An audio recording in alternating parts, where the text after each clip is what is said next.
We are in the chapter titled Oneness, and as would be expected, the entire theme of the chapter is oneness.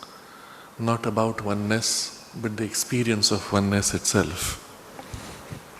In this, he has first laid a summary of the path of the yoga of integral knowledge, withdrawing from the false identification with mind, life force and body. One finds first the base of freedom in the silence of the Brahman, a complete, absolute stillness and freedom.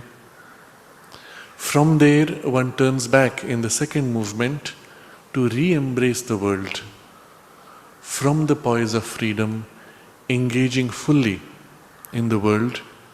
And it is at this point that the second movement is complete, when the self-knowledge, the awareness we have, is integral. You are fully engaged and free at the same time. This poise, he says, is the poise of the Satchidananda in the way the divine knows himself and his cosmos. He takes up then an approach which makes us view the experience of the world very differently. He points out that most of the traditional systems, while they accept this principle that the oneness is everywhere in all things, in all states, in all experiences. They say, but it is more in certain states than in others. So, the oneness is more absolute in the unformed, in the impersonal, or in the silence, than in the multiplicity, in the personal or in form. It's still oneness, but it's more there, less here. And the moment you make that separation, then all these other terms become lesser, the other becomes higher, and then you end up with an exclusive, one-sided focus. Sri Aurobindo points out that we find oneness in all things, but equally. It's a different kind of, he says, a different kind of absoluteness of vision. You don't aim for the one absolute experience against others and call that absolute. Instead, you aim at a single vision of oneness in all things, as much in the absolute as in the relative. So this shift is very important, because as long as we have the stain of that bias, we will find always in our life some kind of compromise. The bias that the oneness is more in certain states and less in other states. If oneness is more in silence of meditation but less in action in life, well, you will have a bias, you will tend to withdraw, you will tend to exaggerate one side against the other. This correction that Sri Aurobindo brings is extremely important, and so we'll dwell on it a little more to see its full ramifications. He says, the integral knowledge does not make any division. It must be the same oneness everywhere, in everything, in all states, in all poises of consciousness, in all aspects of the self, and the same oneness. And he says, in that way, it arrives at a different kind of absoluteness in its vision of the unity. Here in this paragraph which we have read last time, the focus is on this vision of the unity. In the next paragraph which we will take up today, he turns that vision into an active realization all the way into life. But first, this vision is our foundation. If I had to take an analogy, let's say we look at a child has built a sand castle, and the child has created, let's say, a tower, and then a few buildings in the sand castle, a few human figures, maybe a hole for a dungeon, and he has created a perimeter.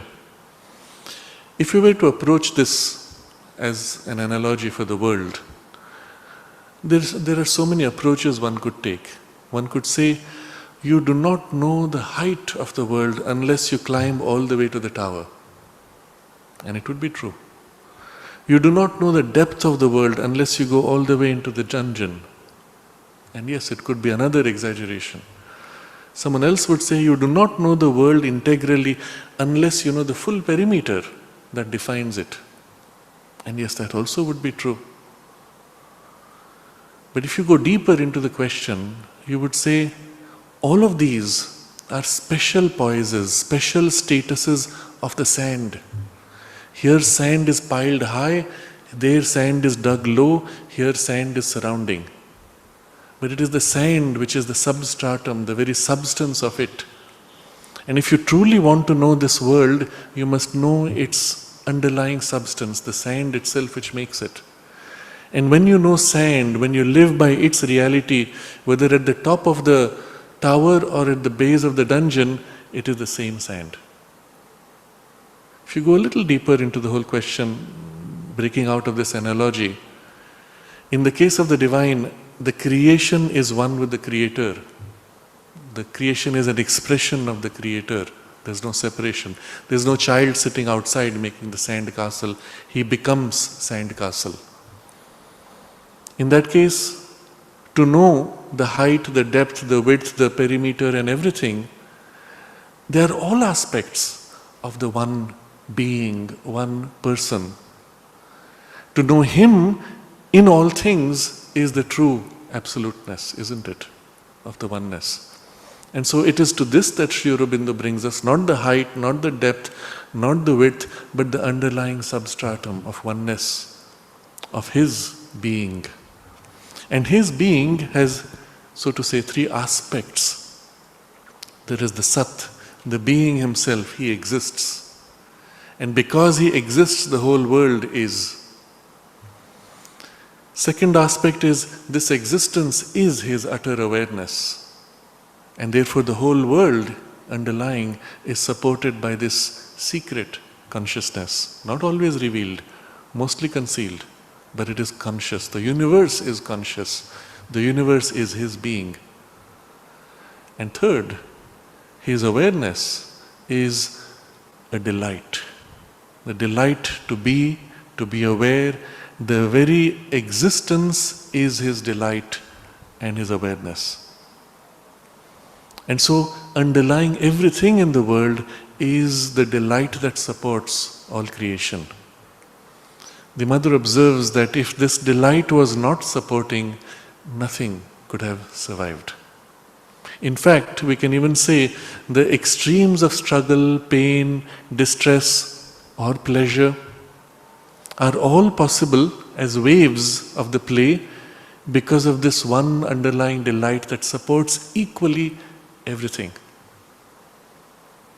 So if we were to truly know the world and truly know the divine in the world, where would you put your focus? In the play of the pain, pleasure, or in the underlying delight which makes possible this play and which exists in the play and which is the very foundation of this existence?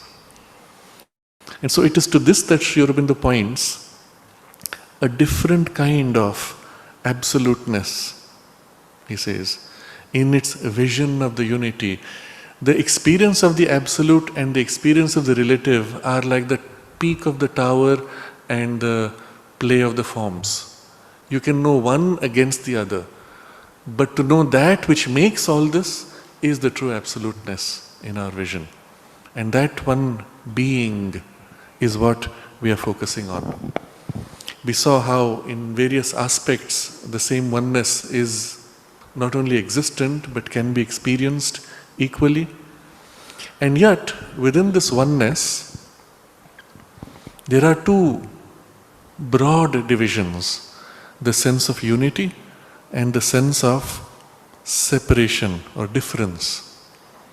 They are both broad aspects which then move into other aspects, many other facets of the experience. And to this, Sri Aurobindo observes, all unity is to this one experience of oneness. All unity is to it an intense, pure and infinite realization. All difference, an abundant, rich and boundless realization of the same divine and eternal being. We dwelt on this last time, we saw it in some detail, but we could still ask, why? In one, it is the purity in which we know the divine consciousness. In the other, it's not impurity, but he says it is abundant, rich, boundless. One is intense, pure, infinite. The other is abundant, rich, boundless. What is this difference? We dwelt on it a little bit last time, but we can explore this. The possibility of play. The possibility of play is existing only when there is some difference. When all differences unite and you know only underlying unity, there is no possibility of play. There is therefore an intense, pure, infinite realization of the divine. When there is the emphasis on the difference, then the same consciousness, the same being now has infinite possibilities of interplay within the difference. And therefore the sense of abundant, rich and boundless realization. But underlying both poises is the same unity, is the same oneness. Therefore, he says, it is this poise of living in that oneness which is the foundation for the integral yoga. He says, the complete realization of unity is therefore the essence of the integral knowledge and of the integral yoga. To know Satchidananda one in himself and one in all his manifestation is the basis of knowledge. Now he will take us through 3 stages. First, this is the basis of knowledge. Next, to make that vision of oneness the basis for action is a second stage of effectuation in yoga of knowledge. Then the third stage, to live, think, feel, will and act in this unity is to make effective the realization of oneness in the yoga and in life. So 3 degrees in which this oneness will be experienced. And so we will look at each of these. First is this underlying experience of oneness in the unity of Satchidananda. Not so much in the difference, but in the aspect of its unity. So, to know Satchidananda one in himself and one in all his manifestation. When we enter into the consciousness of the divine, whether of Satchidananda or in its completeness or in an aspect, does not matter. When we enter into the consciousness of the divine, it's like a drop joining into an ocean.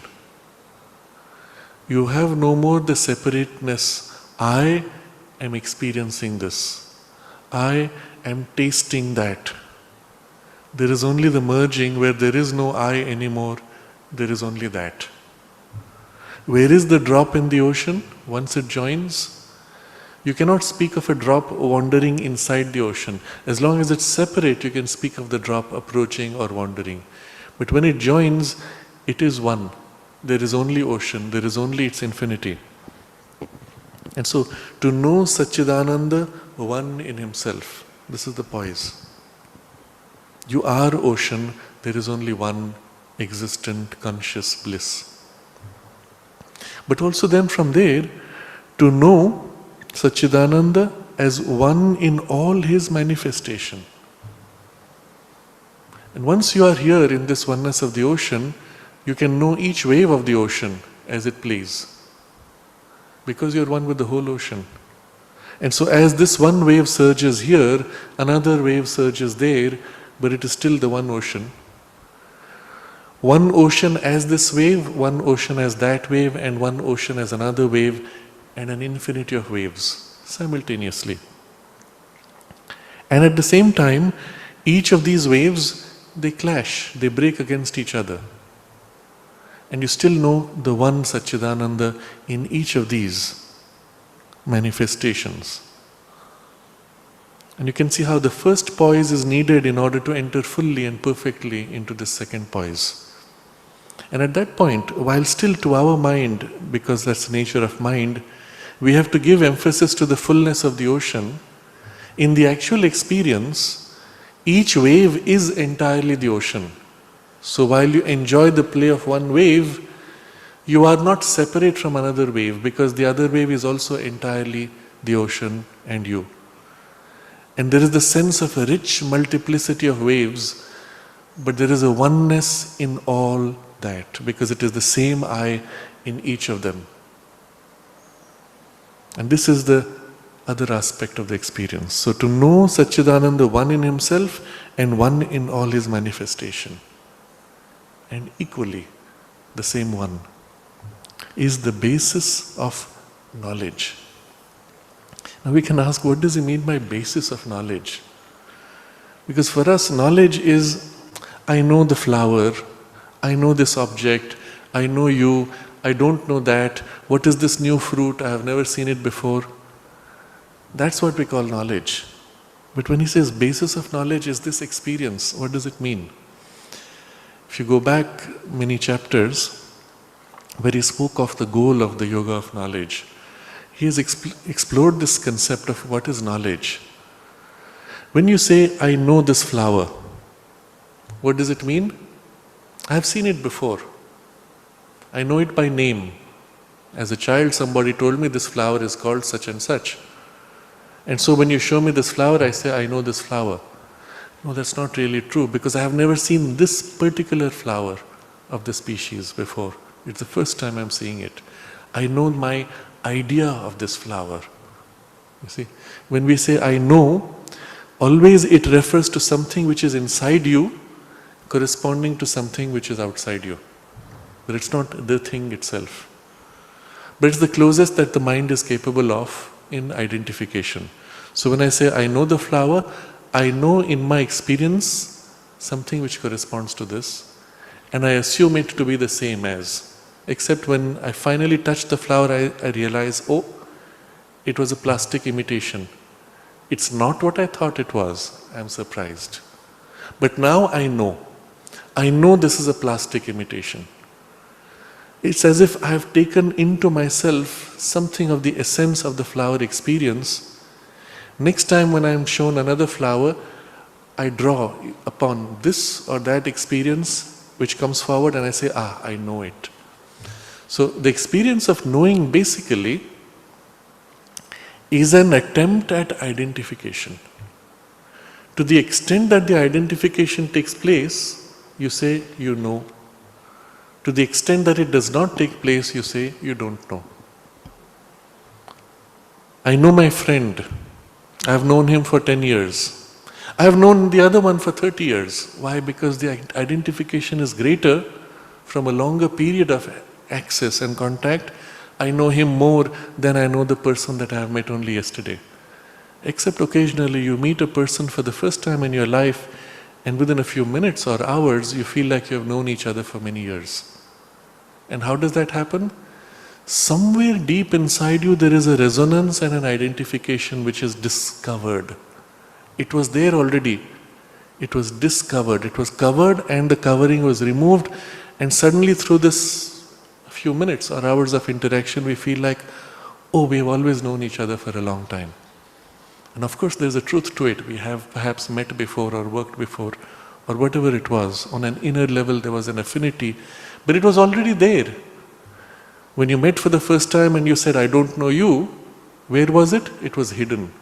When I say, I know you now as if I have known you for years, it has only been uncovered. But if we go deeper into this experience, all knowing finally boils down to uncovering some fundamental, deeper identification. If there was not something deeper which was in the flower as much as within me, if something of the essence of flower was not already within me, I could not say, I know. I could not identify, I could not acquire the experience of the flower. And so if you go deep into the nature of knowledge, you come to the conclusion that all knowledge ultimately is something deep inside identifying with something that allows you to feel a recognition, a sense of closeness and identification. Now what would be true and complete knowledge? Remove all the veils. And suddenly everything that exists is one with you. Completely. No veils, no separations. Where is your knowledge at that point? Complete. And it is this which he has described here, to know Satchidananda, one in himself and one in all his manifestations. What else is there once you have got to that? There is nothing else. This is all creation, all reality. There is nothing else. And so this, he says, is the basis of knowledge. If this was not, knowledge would not be possible. The world could not exist. Because this is, knowledge is possible. And when you are founded in this, then you have the base for all knowledge. Now such a person, let's say a yogi who enters this poise of consciousness, would on meeting the flower experience intimately oneness with the flower. I am that which is all things. And yet on the surface, he might not know the technical name given to this particular species of flower. Someone may have to explain to him, we call it this. But would you say this yogi does not know flower? He only doesn't know the name you use for it, perhaps. Even that could be accessed if you were to go deeper into it and draw out in all that is in the Satchidananda. All knowledge would be accessible. Sri Aurobindo was asked by some disciple, but isn't it you know everything, and why should we even have to tell you? He says, well, that's a wrong understanding. And he gives the example, he says, it doesn't mean I have to know what Lloyd George had for breakfast today. In a practical engagement with the world, you would not allow all that overwhelming informational content, perhaps, to surge forward. It would be pointless. It would make the world unlivable, the experience unmanageable, because one has chosen a limited form with which to experience other forms. So obviously there is an underlying consciousness in which everything is known, but in the form in which it is projected, you put forward a limited capacity or a limited knowledge, but not living in ignorance. For the yogi who lives in this consciousness, it's all there. But the forms of it, he may withhold or allow a practical play on the surface. Mother similarly made this observation when she was told about people coming to report things to her. She said, no, I don't need them, they don't have to come to me to report. I listen to them because they need me to listen, otherwise they feel they have not done their duty. And I tell them sometimes, yes, I know. And then they say, but mother, we have not told you, you cannot know. So she says, they don't understand, she has to sit patiently while they talk. And she explained, people come to her to take her instructions, not for informing her, because she already holds the knowledge, at least as necessary for the working in the ashram. One can modulate how much one holds practically or how much one chooses to withhold, but one is never lost from this complete identification. So being in this is the basis of knowledge. To have this fully established is the integral knowledge towards which we are growing. And so from here comes the next step. From this basis, what do?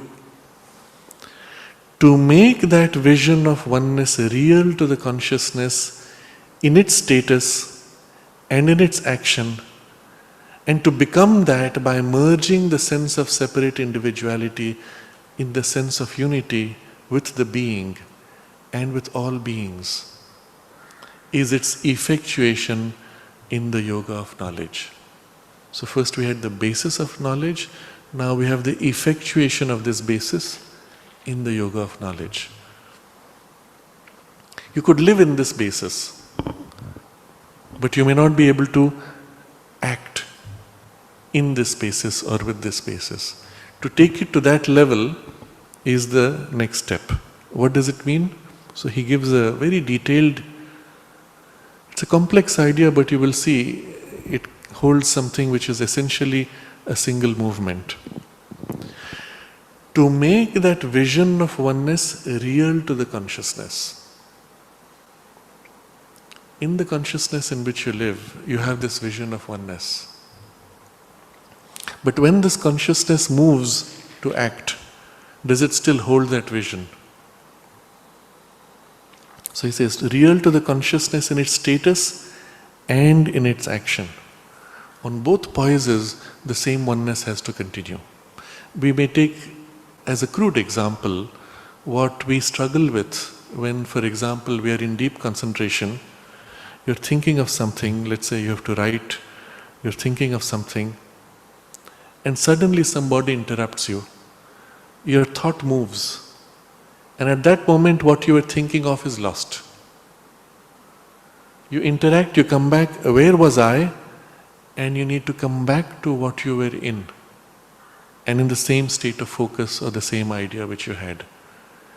The moment you move from one poise of consciousness, one tends to lose that poise.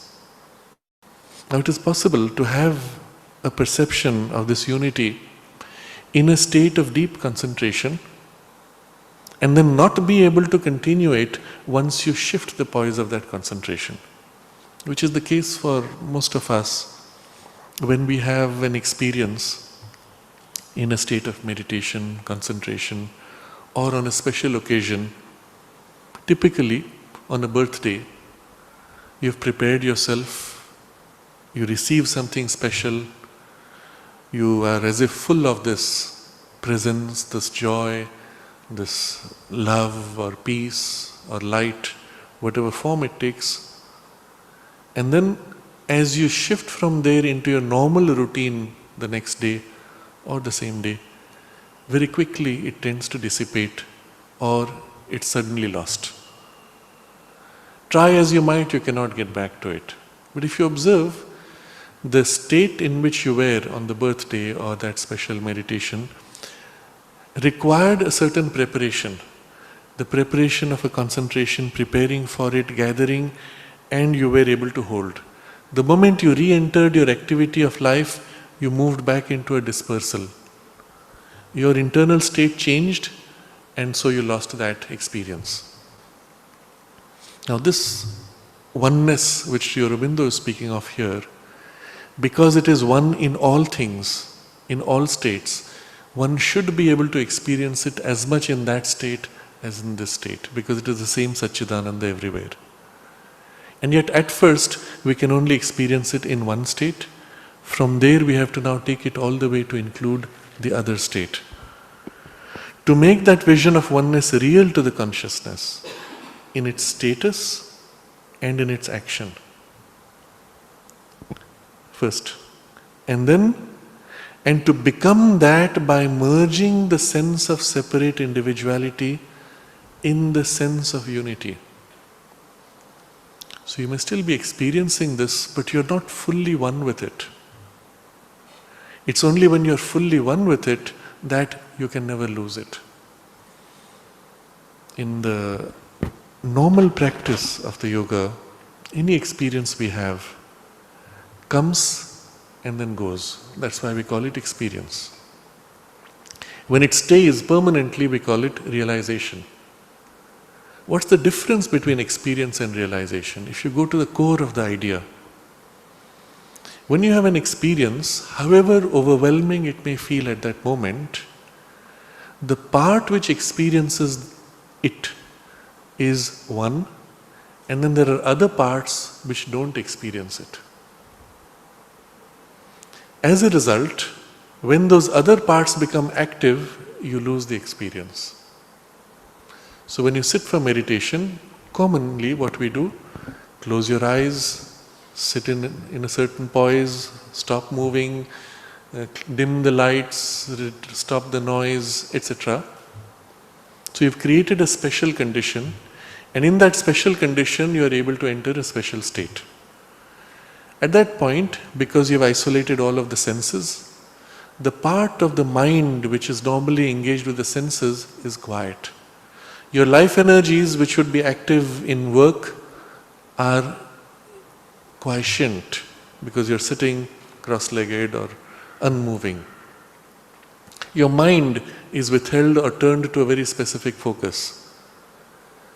From there, when you move back to thinking, looking, listening, the sounds pull you back, immediately all those other parts which were quieted now start unwrapping themselves and start engaging. Very quickly your awareness spreads out and you have lost it. Because those parts were quiescent, they never experienced what you had. A small part of you, which was most quiet, most refined, most sensitive, most receptive, was all that was left in your meditation state. That held the experience. That is a small part. All the rest, when it becomes active, covers up this.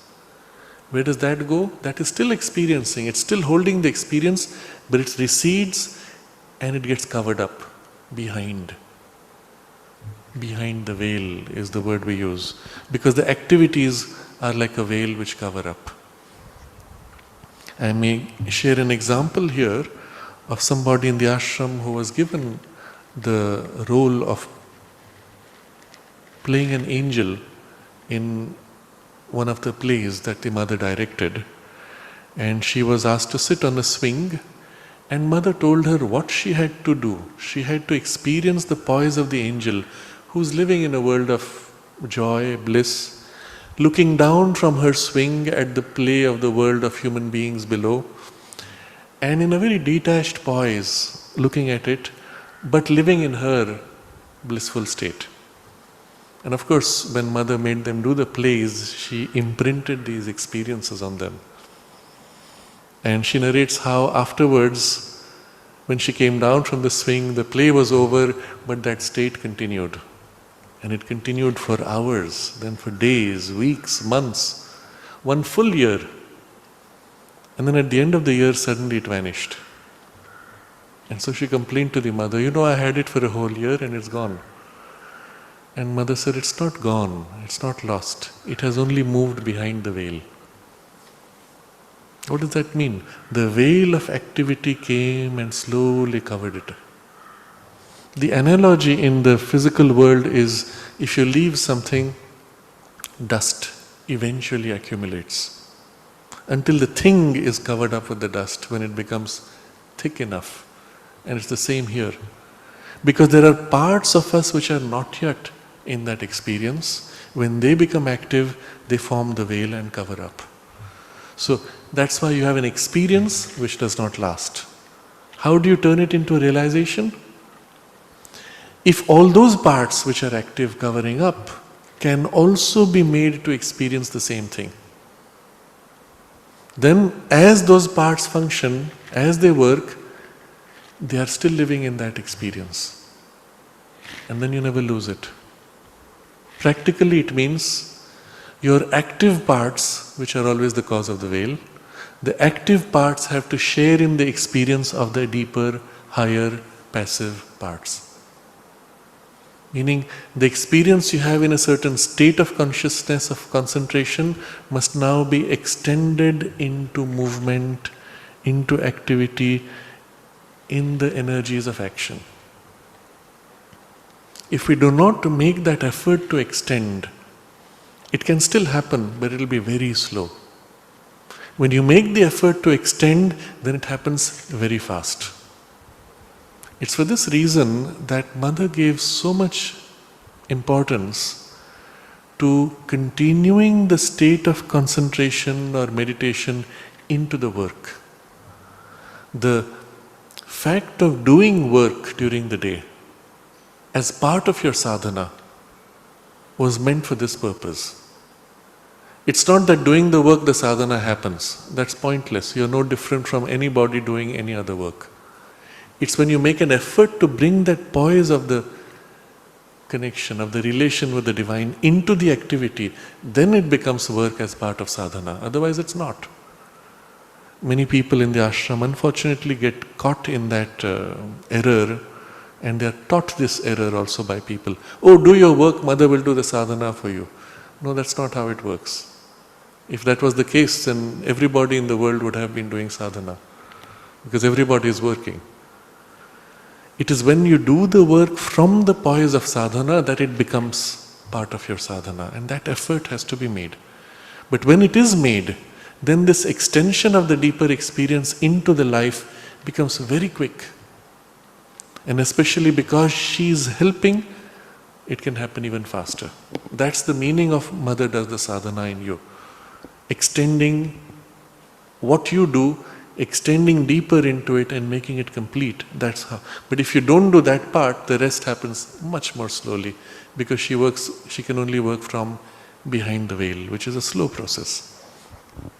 So here he is saying, to make that vision of oneness real to the consciousness in its status and in its action, and to become that by merging the sense of separate individuality. It becomes a state of realization first because you've extended it into the action, but still there may be something remaining. I am experiencing that. And the fact of I experiencing that means there is a gap. And where there is a gap, there is a limitation, or inevitably something where it would be lost. And so the perfection of it will require that there is no more I and that, there is only that which remains. So the second aspect of this step is to become that by merging the sense of separate individuality in the sense of unity. You see, the part of you which experienced unity was already there. There is the sense of unity. But there's the part of you which is not experiencing the unity, and that has the sense of individuality. So, there is a sense of unity, there is a sense of separate individuality, and they are simultaneous. This is the case with every experience. In the yoga, nothing happens in one go, everything happens in degrees and in stages.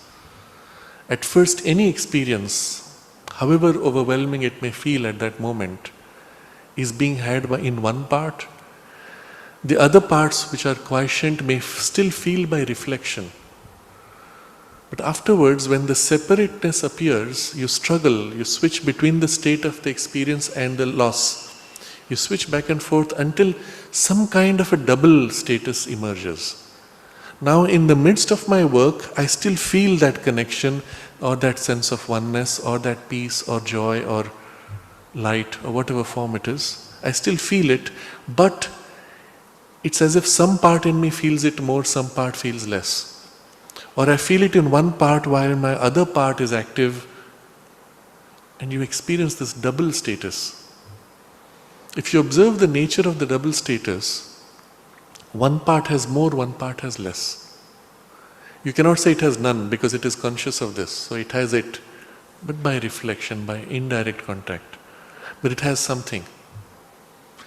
As long as there is a part which is separate from the experience, you have still a limitation and the chance of failure or loss. And the secret is then for this part which feels separate to give itself and join and merge and lose itself in the other part of yourself. So let's take an example here. A part in you experiences, let's say, a poise of peace. In the work, as I move, of course my hands are active, they may even get restless, my emotions may get tense, and I say, oh, I don't want to lose the peace. So I consciously hold the peace, quiet myself somewhere, and maintain this double poise. And soon I find there is kind of a backdrop of peace which I don't lose even when I am fully engaged in the activity. Now you notice two things can happen. This part which is engaged gets tired, it pauses, takes a deep breath and leans back into the peace to rest in it. Feels rejuvenated and re-engages with the work, goes on doing its work, gets tired, again pauses, recovers, rests in the peace, gets back into activity. So this is one way in which the two relate. A second thing can happen. As you're active, while you're engaged, the peace which is as if supporting from behind, you invoke it to now spread into this surface part. So for example, let's take an extreme case. I'm running, I'm jogging. As I'm jogging, I experience the backdrop of peace. But my body is strained, it is tense. I can invoke the peace gradually to settle into the body itself, into the tissue of the body, into the muscles. And suddenly I will find with that infusion of the peace, the tiredness goes. Unlike the other approach, which would be I stop, rest in the peace, and then start jogging again. When the surface part leans into the supporting consciousness, comes back, you have to pause to rest. But when the surface part invokes the consciousness to fill it, you don't have to pause to rest. It now begins to enter and change from within the nature of your experience. Until you have it in the midst of the most intense, the most vigorous, the most dispersed activity. The concentration is on the oneness, on the peace, on the experience, while your activity is dispersed in form of appearance. And this happens when the separate part joins with the experience itself. In practice, both movements happen. You may want to lean back to rest, re-engage in the beginning until a deeper connection forms where you can invoke the peace or the experience to now fill. But in whatever manner of these two modes, eventually the separateness joins. And at that point, there is only that. There is no I experiencing that. There is only that. And that becomes a settled realization in the active life. So this is what he is describing.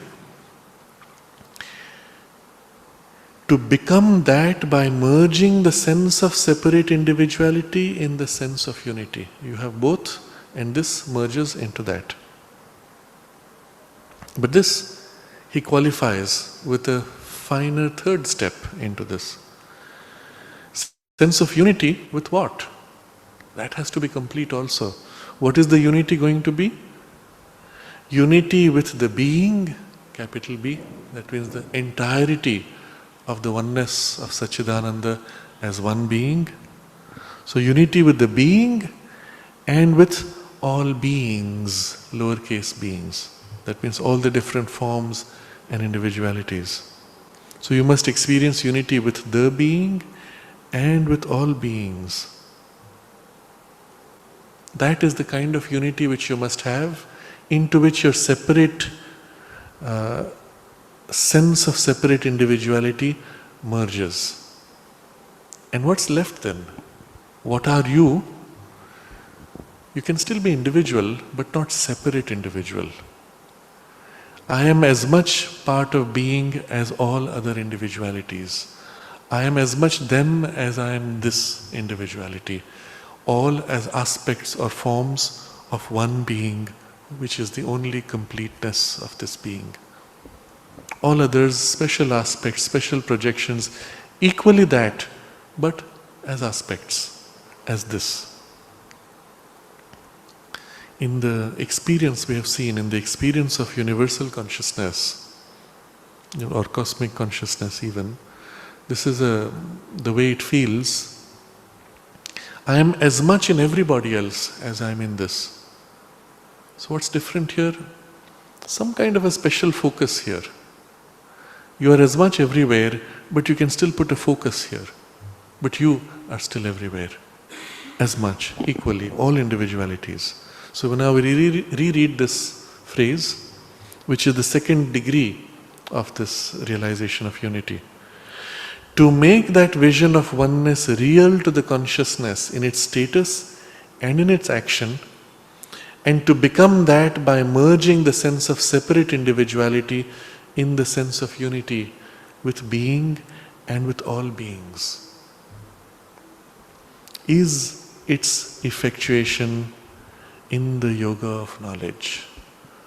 So now this basis of knowledge becomes effectuated in the yoga of knowledge. It becomes the practice of the yoga of knowledge when you do this.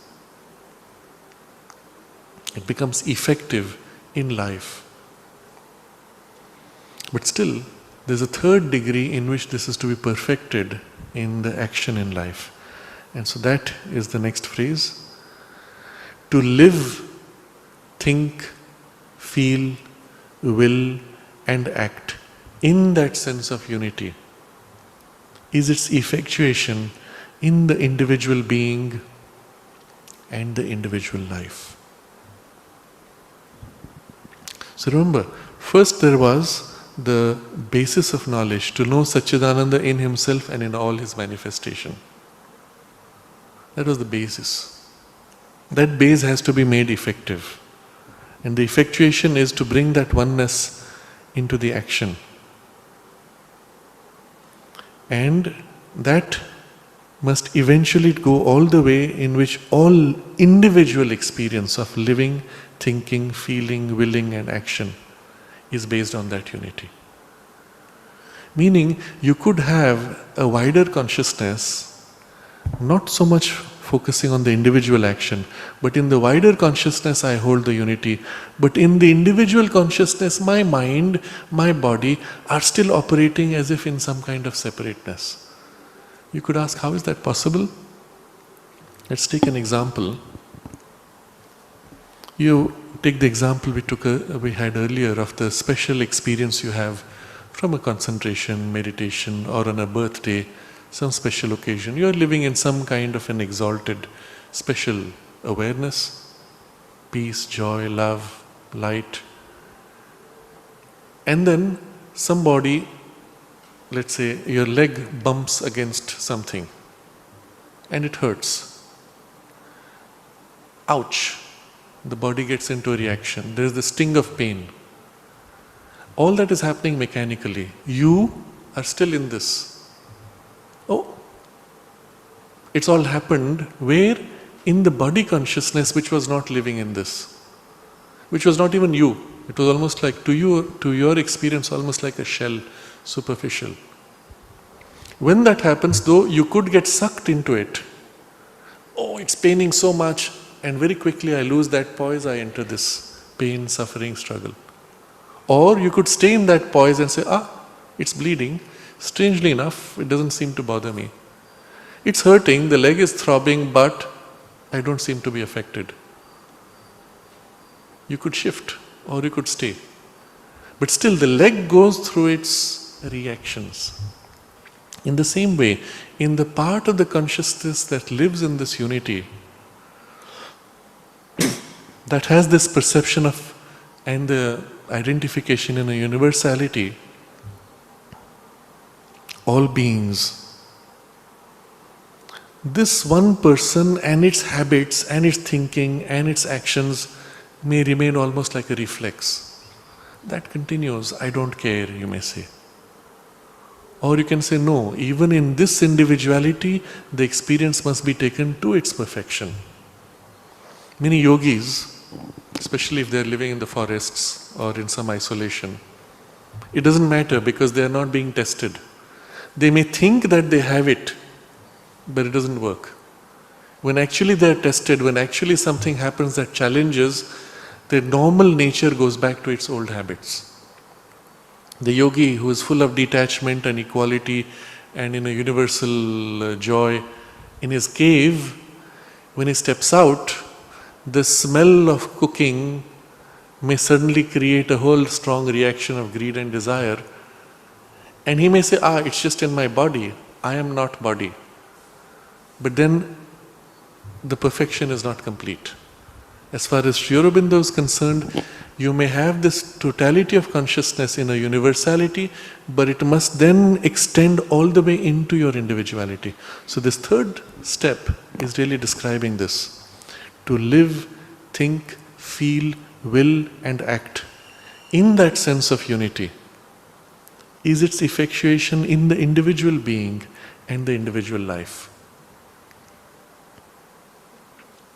And it's necessary to state this because the earlier two phases did not feel yourself to be individual. You were in a more large consciousness and experience. Now you must ensure the perfection all the way into this tiny surface, little individuality that from that poise seems almost trivial. The sequence he uses the words live, think, feel, will and act. The sequence is very important. As a first step, live captures an overall sense. The experience now begins to fill the individual mind, life, body in a general way. Whatever I do, something of this unity is acting or is present. It's never separate from me or I am not separate from it. So it's a broad frame of living in the unity or with the unity. But then comes what emerges from you as you live in it. And the first thing which emerges from you is a thought. Any action you do, first there is a basis of thought. And if in the thought, the thinking habit is not based in the unity, you may still think in terms of separatenesses. purely by habit. And so the thought itself has to be recast to act from this poise of unity. Feeling similarly, which is a more instinctive, less under your control. The emotional feel might still have the sense of separateness. The thought is easier to bring in alignment, the emotions more difficult because more instinctive, less conscious. So in the sequence you will see from think to feel. And then there is the further degree of an impulse of action. You may say, I am thinking and from my thought I will act. Yes, that's a will which is conscious, but rarely in your life do you do such things. Most of your willing is impulsive and instinctive. Observe carefully, since morning, all through the day, how many times did you actually pause to think, I want to do this, and then do it? Probably never.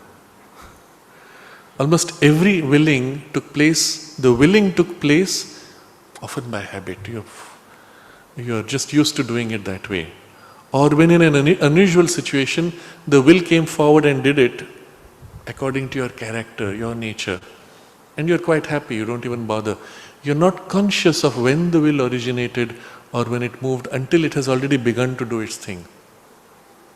And because it's pretty much set in the pattern that I'm used to calling me and my character, I don't think about it. Unless it deviated too much, then I would say, oh, what's this? What happened? What did I do? And you would put some restraint. But we're not conscious. So this is actually the impulse of will in us is one of the least conscious, although we can make it conscious if we chose to take it as a discipline. So to live, which is a general description, think, which you can do more consciously, feel, which you can do with a little more effort, and then will. And to bring all workings of your will under the overall imprint of this sense of unity. To have the will itself emerge from the sense of unity and act in alignment with the unity would lead eventually to the action which follows the will, which is also an expression of the unity. Now you'll see in the way he formulates it, the form of the action is not specified. The action could be a form of speech, the action could be a form of energy thrown out non-physically, or a thought idea thrown out, or it could be a physical movement of action, doesn't matter. All are action.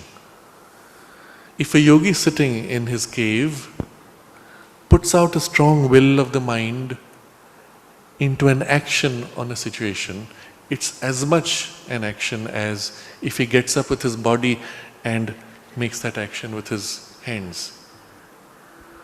When the president or prime minister of a country signs on a piece of paper which becomes now law, the physical action is nominal, signature on a paper.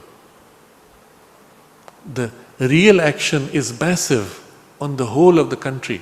Suddenly everybody now is compelled to follow whatever that law is now imposed. A whole machinery moves. So the physical action is perhaps the most trivial. The thought intention and will intention behind the action is far more powerful, and the nature of the actual action is non-tangible here. But it's so much greater. In practice, the less tangible, the more powerful is the nature of the action. The more tangible, the more it is reduced in its scope and in its range and effect. This is the deeper truth of things, isn't it? So he does not specify what action, it includes all these actions. So to live, think, feel, will and act in that sense of unity is its effectuation, is the effectuation of this knowledge of unity in the individual being and in the individual life. So let's reread this, because it's one sentence with three separate phrases.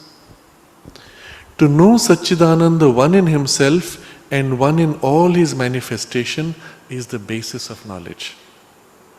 To make that vision of oneness real to the consciousness in its status and in its action, and to become that by merging the sense of separate individuality in the sense of unity with the being and with all beings, is its effectuation in the yoga of knowledge.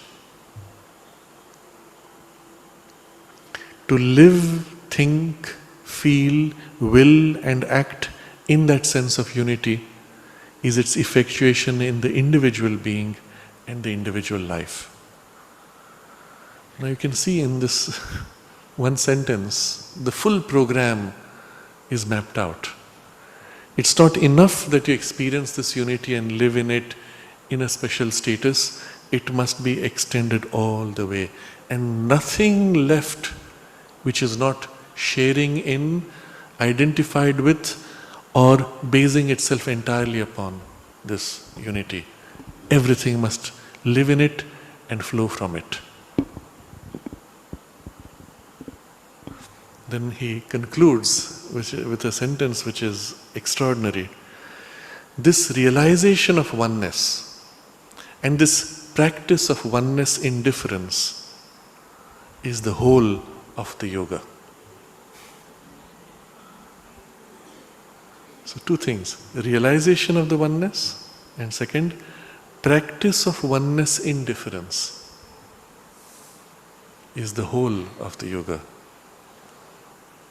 In a sense, it shows you two facets of the yoga, and unless the two are together, you do not have the whole of the yoga. It could be so easy to take one of these two facets and say, this is the yoga. In the first case, you could take the practice of, you could take the realization of oneness, and then you could be in your cave and say, this is it, I have completed the yoga. On the other side, you have the practice of oneness indifference, and you could even take that exclusively. People do tend to do that with very little success in the long term, but you do tend to try to put into practice first in the form before there is a deeper realization. And it is extremely useful. Most of modern social development is based on this attempt to practice oneness indifference. All of our laws, all of our political systems, all of our social structures, even our fashions, even our technologies, all are really an attempt to put into practice oneness indifference. You see how it works? What we call democracy. What are you trying to do in it? You're trying somehow to include everybody in the decision making.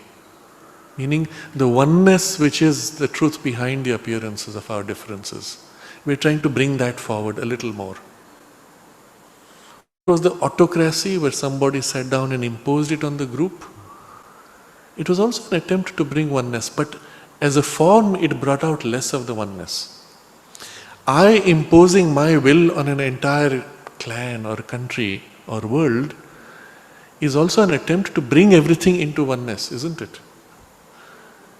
In a perverse way or in a limited way. When I recognize that the oneness is as much in all and try to evoke the oneness in others, I am still exercising an autocratic imposition, imposing your freedom or compelling you to recognize your freedom. You see, the transition from autocracy to democracy is almost that. You're forcing people to recognize, look, you have a right to vote, you have to exercise your will. And people say, yeah, but I'm happy with what you're choosing. Why are you imposing it on me? Right? And yet when that awakening takes place in the collective and people say, yes, I am participating, I am as much a part of this decision making, it's a greater emergence of oneness. Between these two extremes, of course, you can have many variations and systems. Beyond these, democracy as we have it organized today is a very weak but a first step of the organized expression of oneness. It can only go so far. It fails not because of the systems not being implemented. You could implement democracy perfectly, but it fails because the individuals who are participating, who are supposed to be expressing the deeper truth of the oneness in difference, are not sufficiently conscious of the true nature of the oneness. The failure is psychological, not in the system or structure. And that's why the systems can only take you so far, and then you say, well, the system stops here. But when people start waking up, let's say, start with a smaller group. Let's do it in a family. We have a democracy in a family of 10. Okay? And so we had perhaps a voting pattern initially and the majority chose. But as we grow and awaken, we realize, but we are one family. And in that underlying sense of oneness of my family, when somebody, the child says, but I want my chocolate, and we don't have enough money, and you think I should save the money for something which is much more important, but the child says, I want my chocolate. What do you do as a mother? Well, you say, all right, we will sacrifice our superior understanding of your great future for the present. And you give in. And it is a minority, and the majority gives in to the minority. Why? Because it experiences a deeper sense of oneness in which majority and minority are concepts which are artificial and fake. This is a real story. Tara Johar narrates how she went to the mother and said, we want to go for a picnic. And that meant a lot of expense. They had to prepare for the food, they had to prepare vehicles, there's a whole elaborate system and expense. And mother said, I don't have enough money. I have to run this ashram and there's not enough money right now. We're in a severe financial crunch. And Tara began to cry. She's a little kid. She starts crying, but mother, we want to go for our picnic. And after a while, mother says, okay, you have your picnic. And she gave the funds. You can see in the balance, there's the whole institution of the ashram to run where there's huge crash crunch. Somewhere something major will have to be chopped off for this picnic. And what's the value of the picnic in terms of the ashram's existence? Almost trivial. But for the mother, that human part, then what it implied, what was being done through it, in the balance, she made that choice. And a collective in a family, now let's extend from your 10 people of family to 1,000 people, to the whole of Oroville, to the whole of a country. When we feel ourselves deeply connected as a family, you do not need to vote. You can have a discussion, and a pretty free, clear discussion, and very quickly you come to an understanding and move forward. But it's a level of democracy which right now is unimaginable. It will be founded on a shift in consciousness. Whether you will call it democracy or not, it doesn't matter. The vocabulary is not important. But what we're describing here is a series of steps in the collective expression in which oneness is coming more and more to the fore in the play of difference. And systems and structures are only assisting, and to the extent that they can assist you to move from here to there, they are useful. When they prevent you from moving further, the system has become defunct. You discard it or modify it, replace it by something else. But the process is really this: practice of oneness in difference, but without realizing the deeper oneness. And so it can only go so far. So you see, these two aspects are so complementary. The realization of oneness, that's when you experience this. And on the other side, the practice of oneness in difference. The two together is the whole of the yoga.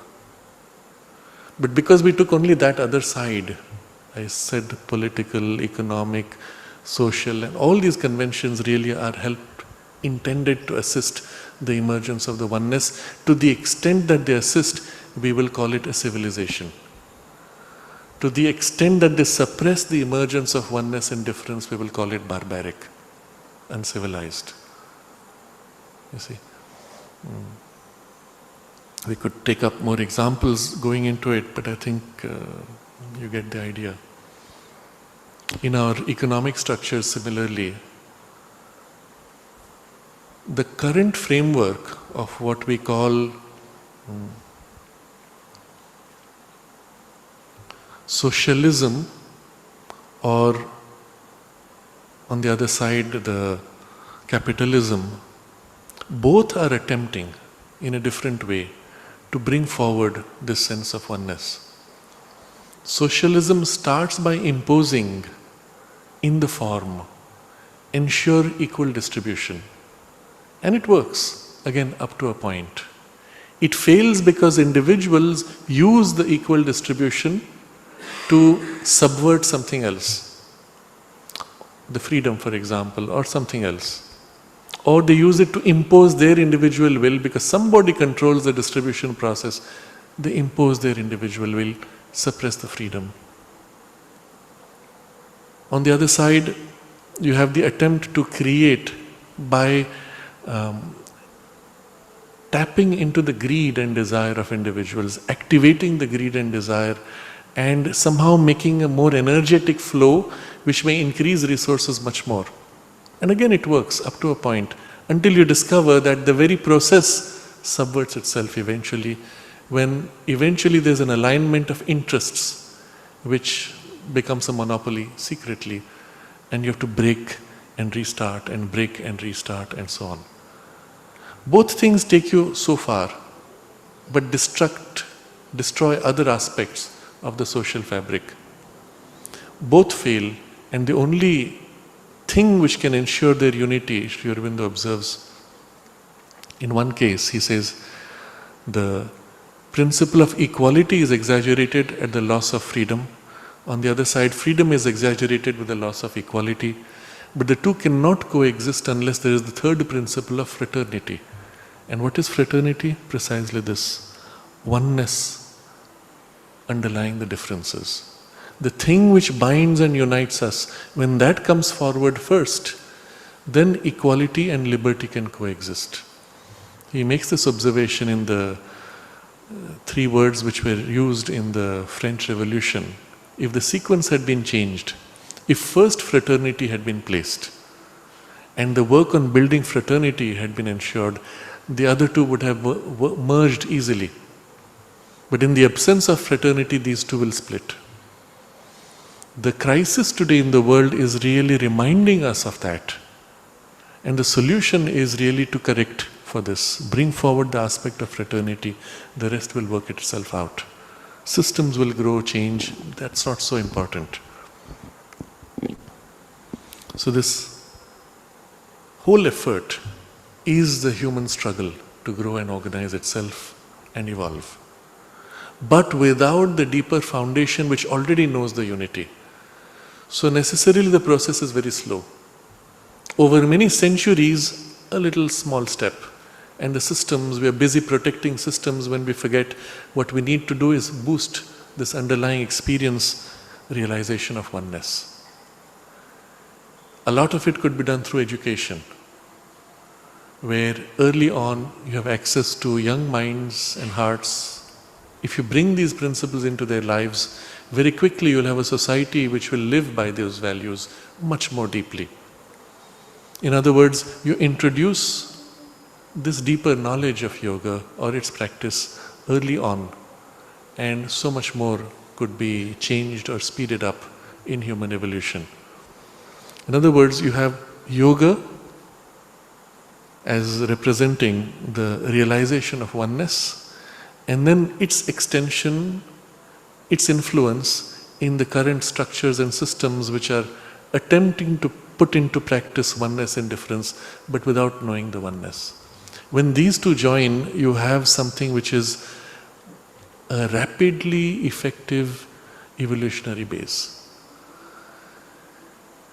The 5 dreams that Sri Aurobindo spoke of in 1947, of these, the first was the rise of Asia and then the freedom of India. And it was on that occasion that he spoke of the 5 dreams. But then the other 3 involved the larger awakening of unity in the world and this spiritual knowledge coming forward. The larger unity its first signs are present in the framework itself of the internet and its result in us of being able to sense and to know things all around the world as if they are part of our daily life here. But with that, the emergence of the knowledge of spirituality, the yoga itself, is only first beginning. The yoga that is probably still the popular form is much more physical than the spiritual or psycho-spiritual knowledge, but that's creeping in. And that would lead eventually to the fifth dream, which is the new step in evolution. The emergence of this knowledge of yoga in the collective consciousness is the indicator. The moment you see that happening in a firm way, you know that the fifth step will also become active much more rapidly. But I digressed from the text because of its implications for the larger human evolution. But now coming back to our individual consciousness and the smaller collectivity and community, which is our spiritual family, the realization of oneness and this practice of oneness and difference is the whole of the yoga. You cannot have practice of oneness and difference if there is not community. Which is why in the integral yoga, the transformation of life being an essential component, it has to base itself in a collective effort eventually. Even if the collectivity is not participating in your personal effort, well, you still have to engage with the collectivity, engage with life and with humanity. It's for this reason that although initially the ashram had very strict isolation from the world, the isolation was not exclusive. There was always an exchange, but an exchange which was moderated and controlled to ensure that the things which are helpful come in, and from the ashram itself a helpful influences goes out. But a moderated exchange was kept. If you suddenly remove those barriers without some kind of a vigilance, then of course the poisonous influences come in, and then what is going out can easily get dispersed and lose the purity or character, quality and depth that it has. Both of these dangers we are actually facing right now, and for the last 20 years perhaps. It began primarily through the invasion of television. In the ashram, the mother had put a boundary of influences coming in this form. Of course, books, one could see what was coming in, but cinema went through a kind of an internal process of selection and even some editing before it was shown in the community for the children and whoever else was interested. But with television, in every house you had things, and if you see the last 20 years, the values and standards in the public have dropped so much. There's so much of coarseness and crudeness and influences which contradict the psychic sensitivity. These things are soaked in by the children, and then we see this popping up now in the community life in ways which are extremely harmful spiritually. But there are two solutions. One is to bring back some kind of a barrier, which is very difficult to do. I would even say almost impossible now that one has come to this stage. Everybody would rebel saying you're taking away our freedom. So I don't think that can be done. But what can be done, which is the second option, is to have a collective discussion. What is important for us in the community life? What do we need to encourage? What do we need to filter out? How do we bring that practically? And find some kind of a via media. That there is a collective effort to maintain those values which nourish the psychic presence. And which do not to allow the values which contradict our evolutionary purpose. And some kind of practical arrangement is possible in the collective goodwill. But this has to be done, it won't happen by itself. So the oneness in difference is what I was dwelling on. You need collectivity, you need community. Even if you're living alone in a city, practicing the integral yoga there. You would have to participate in some way in the city life according to your temperament and interests and capacities. Doesn't matter what. But some kind of engagement with humanity would be necessary if this process is to be taken to its fullness and completion. I will draw on the example of Ramana Maharshi. He notes that it took him 3 days to attain self-realization. But then it took him 10 years to establish the poise of the self in all activities of life. Now you see what that means. And here we're not even speaking of the integral knowledge. Self-realization as silence of the self, and that's it. 3 days for this, 10 years for that. Which meant in everything, in every thought, in every feeling, in every action, in the midst of all activities of life, but for which he had to engage with all activities of life. And it meant once he was brought down from the cave in the hill, when he was now living in the collective, he had to do something. So what would he do? He would cook in the kitchen. So he would spend time every day cutting vegetables, preparing the food, even serving until it was no more possible. But he did what he could, whatever was relevant in that context. But into that, to bring this poise of the self entirely, it means minute work, extending it into the tiniest detail. So, this realization of oneness and this practice of oneness in difference is the whole of the yoga. So, when we speak of practice of oneness in difference, you're still living in a consciousness where you see the oneness, but you recognize this play which is possible in the waves, and into the play that oneness now has to be fully revealed, manifested. How does one do this? What's the basis on which this effort can be made, and how is it to progress? This becomes the rest of the discussion. We will take up a little bit of it for today. Satchidananda is one in himself, in whatever status or whatever plane of existence. We have therefore to make that the basis of all effectuation, whether of consciousness or force or being, whether of knowledge or will or delight.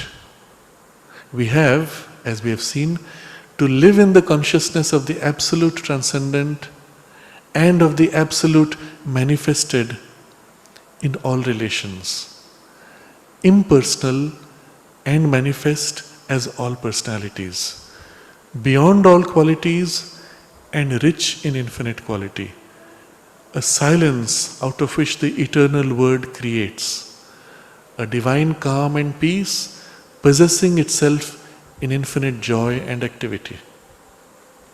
We have to find Him knowing all, sanctioning all, governing all, containing, upholding and informing all as the Purusha, and at the same time executing all knowledge, will and formation as Prakriti, and so on.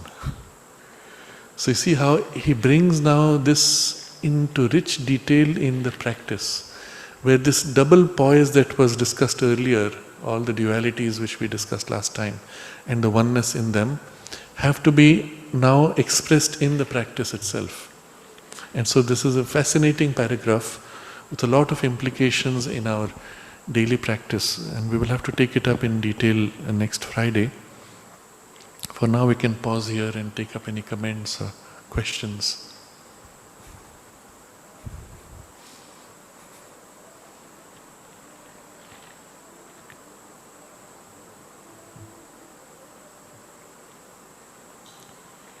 Yes.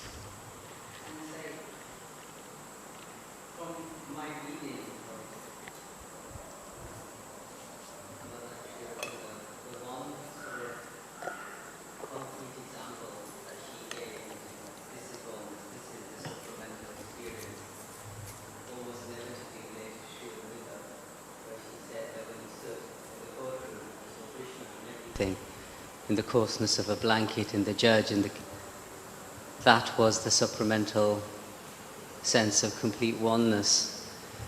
Did she ever point to anyone else in the ashram and say they've experienced oneness? I know Sri Aurobindo was once asked by Nirad Baran, can you give me examples of the 5 or 6 people that you say have experienced the Brahman consciousness?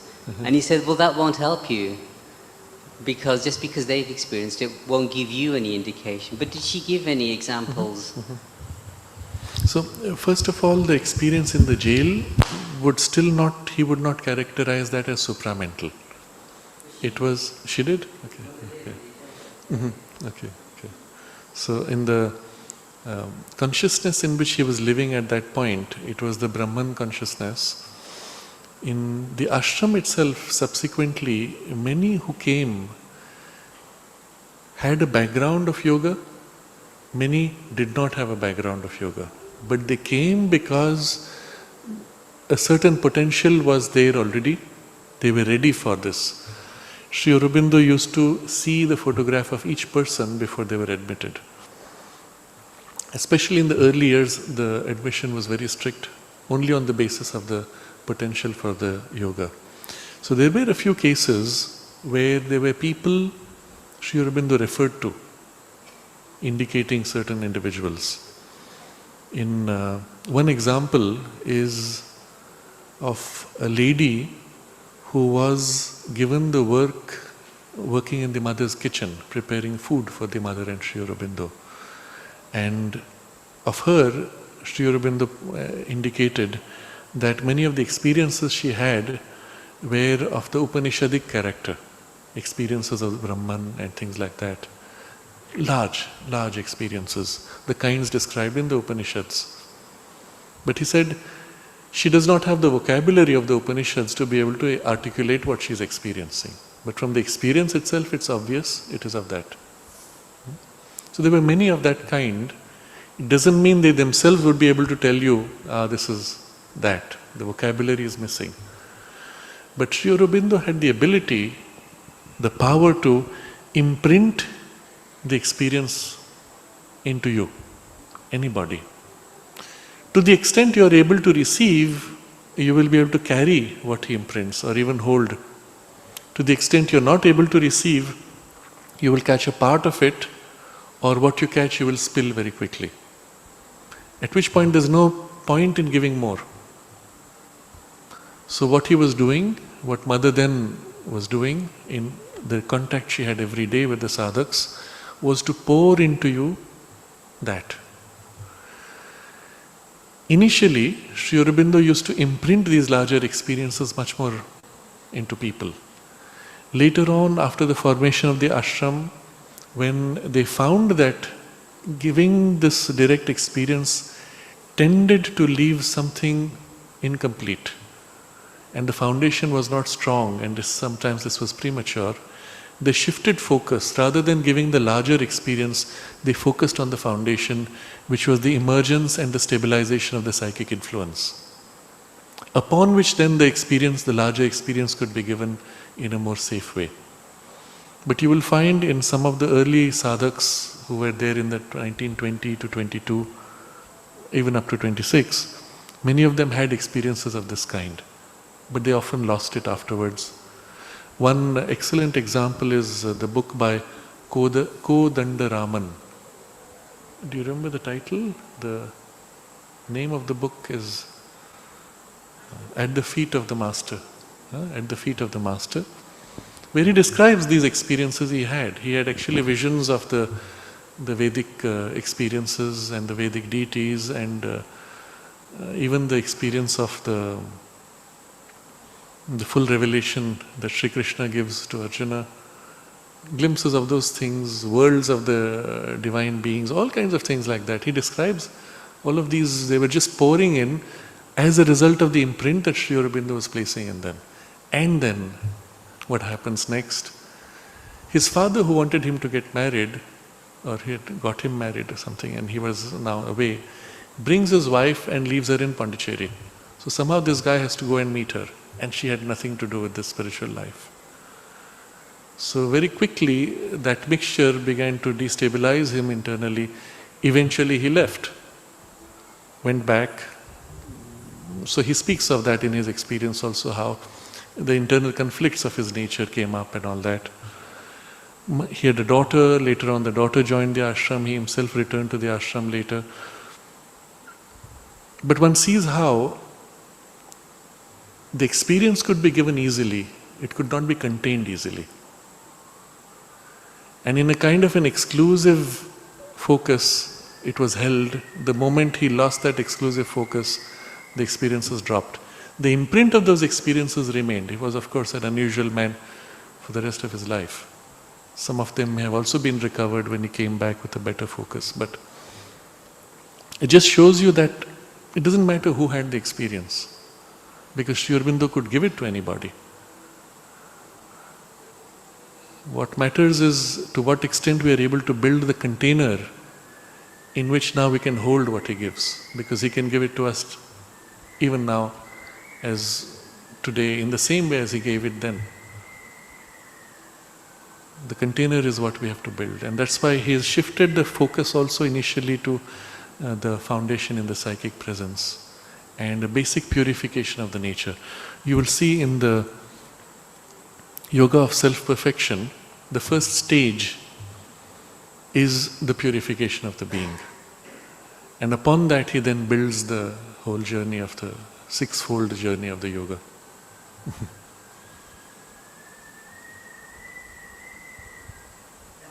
Yes. And this is slightly tangential but relates to what you were talking about earlier about experiences and realizations. And it just sort of came to me, certainly, when you meet ashramites and Aurovilians and stuff, there's a keen tendency amongst a lot of them for physical props, whether it's blessings packets. I've heard ashramites telling me, Mother used to burn Matipal incense, you must burn Matipal incense all the time when you meditate. And little things like this. And there's lots of other examples that you could give. And I know that I went through, and I still go through, a deep desire to hold something that she's held, and same with him. I know they've commented on this tendency among sadhaks in the past about their desire for something physical. How much can it actually assist you? Is it depending on the sadhak? You know, the general principle I would point to is whatever works is useful. If it helps you, use it. If it doesn't help you, don't worry. Sometimes some things which don't help you now may help you later. Things which help you now may cease to be helpful at some point. So it doesn't matter really. That's why the core here, in the way Sri Aurobindo articulates the integral yoga, he focuses on the core, which is the whole psychological process, for which each of these things which we are discussing, all these experiences, you could give them a very practical form, meaning give it a form of practice. Do this, do that, with very precise steps. But if you did that, it would work for one person, but it wouldn't work for another. And so what he does is he gives you the principle of it, shows you, or it's obvious how you can articulate it into certain forms of practice, but that form is not so important. It is what gets you to the experience, and once you get to the experience, to be able to discard the form is very important. Otherwise often that acts like a drag, preventing the further development of the experience.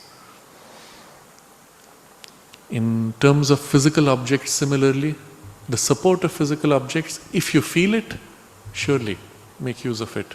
But don't attach to the object, rather tap into the thing which comes through the object. So let's say there's a blessing packet which was blessed by the mother. Now if you are aware, mother herself after 1 year would say, after 1 year you replace it. The blessing packets would be replaced because recharged, they tend to lose force if they are not contained, if they are not kept. So even if she had blessed it, if you have not kept the thing, you may not feel it anymore. It's become empty. It's just a container after all, right? But you may still hold it for that idea. And when you hold it with the intention mother held it, you're connecting to her consciousness. And at some point the physical device and support is no more needed, you can connect directly. Or if the object has the presence, you hold it and you feel the presence fill you, it helps lift you. You will realize very quickly you can keep the object before you without touching it and still receive the presence, because the presence is not bound to physical contact. And at some point the object can remain in its little box and you can just tune into the presence. At some point the object ceases to be important. The moment you've got to that point, it's best to be able to go directly to the source, because where is she? She is right here, not in an object.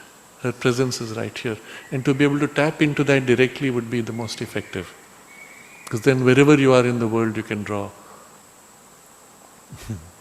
But steps in between, where you take help of these supports, surely.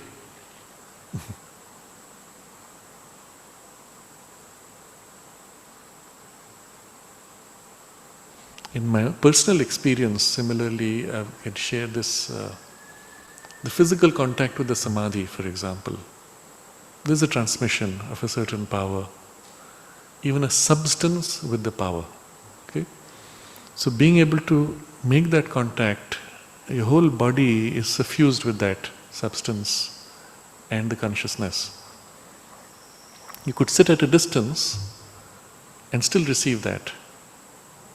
Of course, at first, making the contact is the most concrete way of receiving it.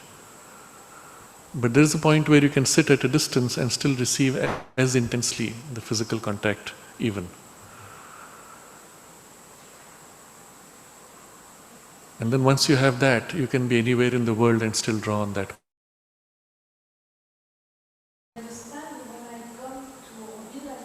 Can you give the mic?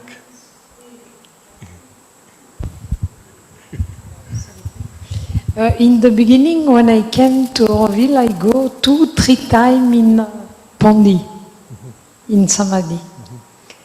I stay 12 o'clock to 3 o'clock sometimes. But when I touch, I am another world. Yes.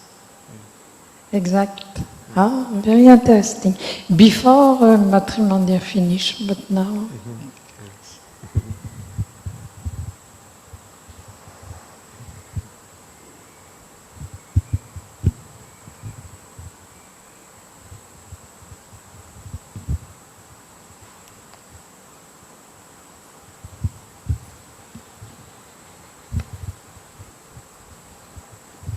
I have a question about work and how to maintain the poise while working. I can understand it more clearly if it's physical work, where it's easier just to have a connection with peeling a potato or planting a tree. But when it's mental work, how do I bring in this poise when it's all in the head? When the work itself is mental, the mind itself is active. At first it's very difficult to maintain different poise in the mind consciousness, but you can still maintain a poise in the heart consciousness. So you feel the sense of love or connection in the heart with the Divine Presence. And while the mind is active, that continues somehow. Your attention may be in the mind's activity, but when you come back, you notice, this is still intact. So mind was not noticing, but the heart continued what it was doing. And one can maintain this kind of easily. Later though, something has to fill the mind's activity. The form it takes is this. You see, the heart feels and connects through the love. The mind feels and receives through light, illumination, awareness. So one begins to experience, and one has to of course begin the work in that poise, where you make the mind quiet as you can, if you can, a perfect silence, and then open to her light. Invoke the light, peace, presence, whatever form it takes for you. Let it settle in the head, brain, physical, and the mind. Full awareness is filled with this light presence. And then you move into the activity. Now you may be lost in the activity, but the sense of the peace, presence or light, whatever fills, would continue in the quality of the awareness that you have in the activity. At first you will tend to lose it, but you can take brief pauses to reconnect, recall, re-invoke, and then re-enter. A point comes where the mind activity itself you will feel suffused with the kind of a light. That's the way the mind recognizes the presence, as a light. It's as if illumined. And your thinking ability grows and becomes as if a seeing power rather than the thought power. You're seeing, and there's a series of insights and intuitions which begin to emerge in the light, and so on. So the mind awakens in a different way in its relation than the heart, which opens through the love, devotion, and the feeling. And similarly, the body itself can be taught to relate to the consciousness. And the thing with the body is much more the sense of sensation. A certain presence of peace, which is almost dense, or silence, which is almost like a power, or in the body a sense of warmth, or a substantiality, what I described, what you receive in the contact with the samadhi. Something which is felt as a substance in the body itself is the way the body relates to. So the peace is felt as a dense substance to it.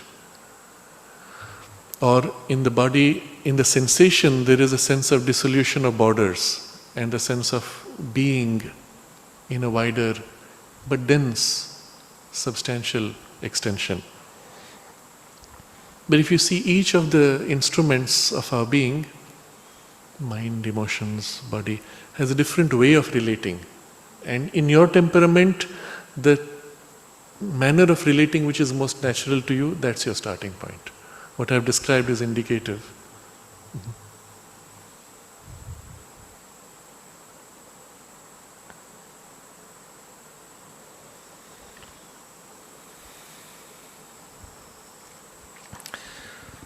So we can continue this next Friday. This realization of oneness and this practice of oneness indifference is the whole of the yoga. And this one sentence captures such a huge sweep, you can see, including this whole thing which we discussed, which is part of the unconscious yoga of nature in human development, all our efforts to bring forward this underlying unity, which now is enormously accelerated when we bring the conscious yoga into the world. And so it's an extraordinary sentence. It's worth dwelling upon again and again, and the full implication of it is so rich.